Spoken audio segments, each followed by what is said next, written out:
Are there any plans for variable planet rotation speeds, obliquity? There's not a word we don't say every day. Obliquity, axial tilt, orbit eccentricity, and atmosphere makeup, or lack thereof. As far as our side goes for planet orbiting, it could be turned on, but it's going to make quantum traveling anywhere very difficult because the system isn't kind of set up for that as far as we know. Dude, are they actually going to do orbiting planets? In terms of more complex kind of orbit, most of those things are totally possible with the systems that we have in place. We would depend on design and law to explain maybe why we want some of those things. But yes, one of the things that we do need to do, of course, is axial tilt to match our seasons. The seasons are going to be coming, and actually we don't need to wait, unlike orbit, we don't need to wait for any other system to turn on seasons. We could turn on the seasons and just have it know where the tilt would be, even if we can't tilt or move the planets yet. So that is dependent on us finishing out that stuff and finishing out the content in terms of making it look right and so on. But yeah, very excited for this sort of stuff to come online when it does. Okay. So I think planetary orbits are pretty much we're good to go. That's kind of a pretty big explanation of them. For anybody who doesn't know how seasons work, because somebody had asked, like, why does the orbit define seasons? Basically, it's because the tilt of the planet, like he was saying, tilts a certain way at a certain part of a planet's orbit. So, like, if your planet is tilted like this on the axis, but it goes around the axis like this, if you're halfway on the side of the planet, when it's tilted back like this, you're going to have shorter days and you're going to be colder because you're not as directly pointed at the sun.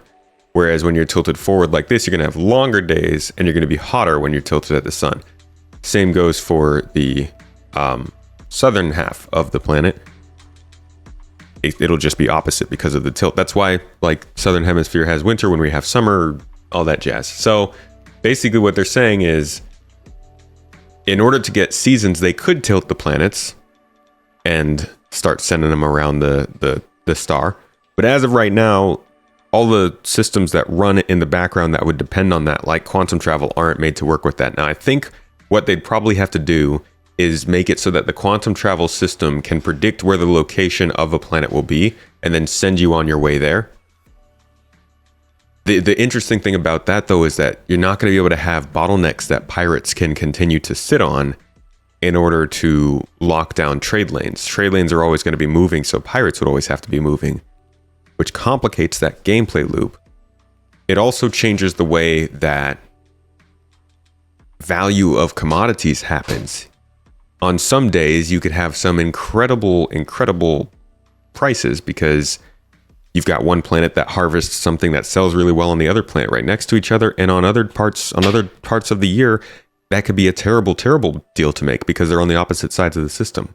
Like, their orbits could define how the game plays over the course of time if the orbits are different from the real world, if they're different from each other.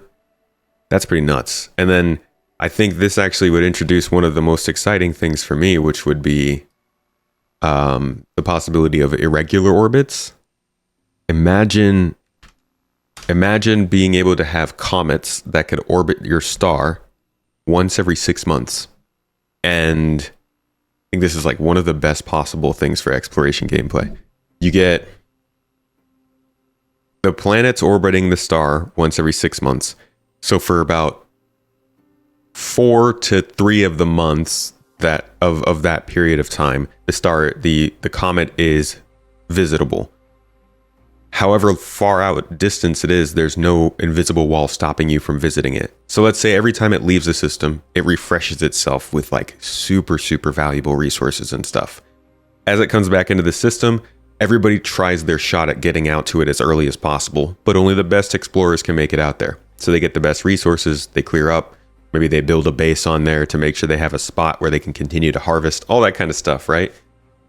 And as it gets closer and closer to the central system, more and more people get there, and it becomes just like a natural part of the game in that system. A trade point, a place where there are bases, where people are running hauling missions, trade lanes, kind of like how Delamar was in Stanton originally. And then, it just goes back out the other way. But that would be like that's an amazing chance for a dynamic event. These events they've always wanted to seem super dynamic and systemic and coming out of nowhere. That's a great opportunity for them. That, as well as just doing that with planets too in their seasons.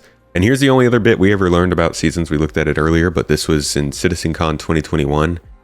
And they were just looking at how seasons could affect planets. And I was like, maybe we'll do that. That would be pretty cool.